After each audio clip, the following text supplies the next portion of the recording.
چار مینار کے دامن میں عوام الناس کے لیے، جنرل پبلک کے لیے شام میں 4 بجے سے رات میں 10 بجے تک وہاں پر عوام کے لیے، خواتین کے لیے، بچوں کے لیے ایک پورا ایریا ان کے لیے مختص کیا جا رہا ہے، ان کے لیے الاٹمنٹ کیا جا رہا ہے۔ اور میری آپ سے گزارش ہے تمام اہلیان حیدرآباد سے کہ وہ ضرور اس میں آ کر وہاں پر شرکت کرے۔ اس اتوار کو میونسپل ایڈمنسٹریشن کی طرف سے ایک مزاحیہ مشاعرہ ہوگا، چھوٹے بچوں کا پینٹنگ کا کمپٹیشن ہوگا، وہاں پر مختلف فوڈ کے اسٹال لگائے جائیں گے، مختلف ایکٹیویٹیز ہوں گی۔ مقصد یہ ہے کہ ایک تاریخی عمارت ہے، حیدرآباد کی پہچان چار مینار سے ہے،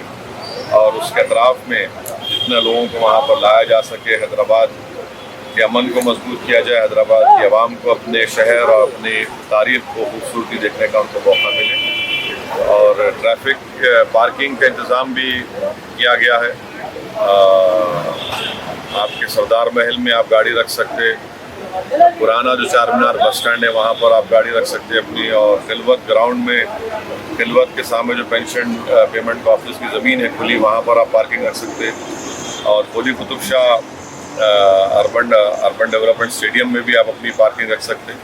تو امید کرتے ہیں کہ تمام جنرل پبلک اور عوام چار مینار کے دامن میں آ کر اتوار کے دن، سنڈے کے دن 17 اکتوبر کے دن شام میں 4 بجے سے رات میں 10 بجے تک وہ آئیں گے، اور اپنے حیدرآباد کی اس تاریخی عمارت کے اطراف میں جو سوشل ایکٹیویٹیز ہوں گی وہ اس میں دیکھیں گے، اس میں حصہ بھی لیں گے۔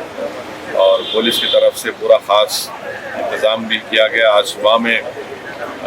شہر حیدرآباد کے کمشنر پولیس سنجنی کمار صاحب، principal secretary municipal administration Arvind Kumar صاحب، D C P south zone اور تمام پولیس کے اعلیٰ عہدیدار کے ساتھ ایک تفصیلی دورہ کیا گیا، معائنہ کیا گیا۔ تو ہم امید کرتے ہیں کہ یہ شروعات ہے، اور کم سے کم مہینے میں 2 اتوار اس طرح کے پروگرام کیے جائیں گے چار مینار کے طرف میں۔ میری گزارش ہے پورے عوام سے، خاص طور سے بزرگوں سے، ہماری خواتین سے، اپنے بچوں کو ساتھ لے کر آئیں، اور تاکہ ایک اچھا ماحول جو ہے اس کو اور مضبوط